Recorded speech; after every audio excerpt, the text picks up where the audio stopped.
지금 이 시각 여러분들이 주목하는 뉴스 만나보겠습니다. 국민의힘 새 비상대책위원회 사령탑 누가 맡을지 여전히 안개 속입니다. 유력하게 거론됐던 국민의힘 주호영 의원은 새 비대위의 위원장직을 맡지 않겠다고 밝혔습니다.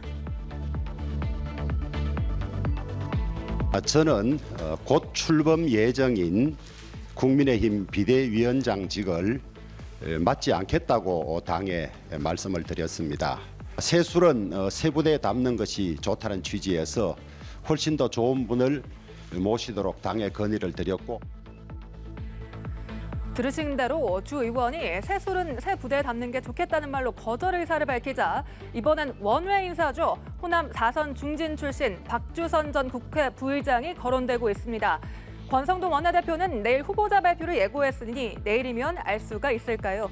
또 한편 이준석 전 대표가 새 비대위에 대해서도 추가 가처분 가능성을 시사했습니다. 추석 연휴 이후인데요. 14일에 법원 신문이 진행됩니다. 앞으로 국민의힘 지도체제 향배를 가를 또 한 번의 분수령이 될 전망입니다. 더불어민주당 이재명 대표가 오늘 오전 예정됐던 검찰 소환 조사에 응하지 않았습니다. 검찰의 서면 진술 답변을 해 출석 요구 사유가 소멸됐다는 이유인데요. 직접 들어보시죠. 이재명 대표는 꼬투리 잡기식 정치 탄압에 끌려다니지 않을 것입니다. 이재명 대표는 검찰의 서면 조사 요구를 받아들여 서면 진술 답변을 하였으므로 출석 요구 사유가 소멸되어 출석하지 않습니다. 한편 검찰은 지난 대선 과정에서 허위 발언을 한 혐의로 고발된 민주당 이재명 대표와 관련해 공소시효를 사흘 앞두고 경기도청을 압수수색했습니다. 이에 민주당은 정치 기획 차원에서 수사하고 있다며 강력 대응하겠다고 거세게 반발했습니다. 검찰은 대선 선거사범 공소시효 6개월이 끝나는 오는 9일 전에 이 대표를 재판에 넘길 것으로 보입니다. 박수주 기자가 보도합니다. 이재명 대표는 전날 민주당 의원총회 권고를 받아들여 검찰 출석 요구에 응하지 않았습니다. 대신 서면 답변서를 우편으로 보냈습니다. 앞서 검찰은 지난달 19일 서면 질의서를 보냈지만 답이 오지 않아 출석을 요구했다고 밝힌 바 있습니다. 민주당은 과거 언론 보도 등을 근거로 이 대표의 대선 기간 허위 발언 의혹은 사실이 아니라고 밝혔습니다. 이 대표는 지난해 경기도 국정감사에서 성남시장 시절 대장동과 백현동 개발 사업과 관련해 허위 발언을 한 혐의를 받습니다. 국토부에 저희한테 다시 이제 일종의 압박이 왔는데 안 해주면 직무유기 이런 걸 문제 삼겠다고 협박을 해서. 박근혜 정부 국토부에 협박이 있었다는 백현동 용도 변경과 관련해 앞서 경찰은 성남시와 국토부 문건 등을 확인해 기소 의견으로 검찰에 넘겼습니다. 이 대표는 대장동 실무를 맡은 김문기 성남도시개발공사 개발 1처장을 시장 시절 몰랐다고 허위 발언한 혐의도 있습니다. 제가 시장 재직 때는 몰랐고요. 도지사가 돼서 재판받을 때 이 사람의 존재를 알게 됐고. 검찰은 이와 관련해 성남시 공보 업무를 했던 경기도청 모 팀장 사무실을 압수수색했습니다. 검찰은 이 대표가 시장 시절 김 처장과 장기 해외 출장까지 다녀온 만큼 허위 발언 가능성에 무게를 두는 것으로 전해졌습니다. 검찰 관계자는 객관적인 수사도 상당히 진행 중이라며 답변서를 받아본 뒤 추가 답변 요구 등 후속 조치를 결정하겠다고 말했습니다. 검찰은 대선 선거사범 공소시효 6개월이 끝나는 오는 9일 전 이 대표를 재판에 넘길 것으로 보입니다. 연합뉴스TV 박수주입니다.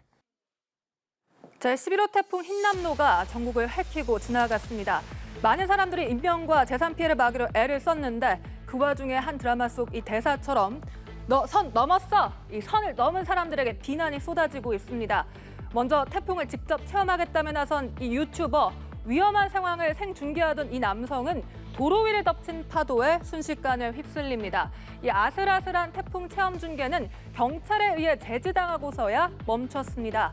또 다른 인터넷 방송도 보실까요? 이 광안대교와 부산항대교가 통제되고 임시 대피령까지 내려진 상황에서 유튜버들끼리 만나 서로 장난을 칩니다.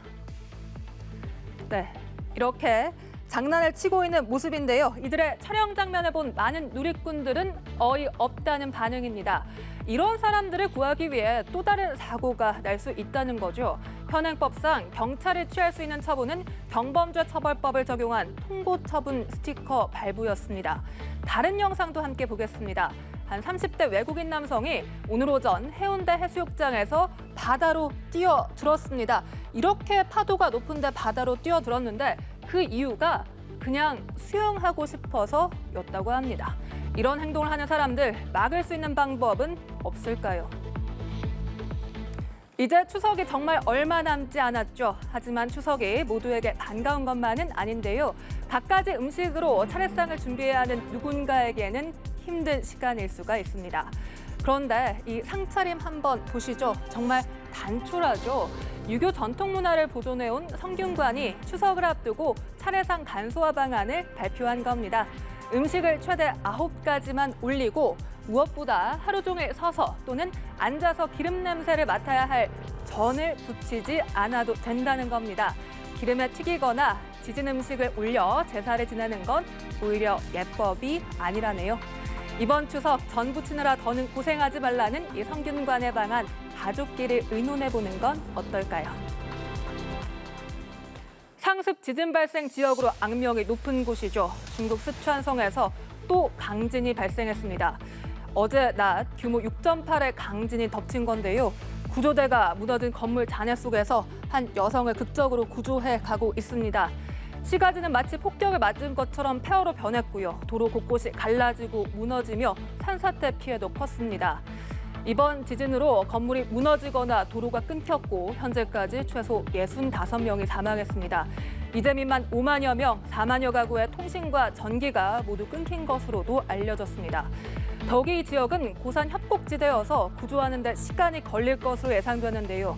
외교부는 우리 국민의 피해는 아직 없다고 밝혔습니다. 지금까지 이슈5였습니다.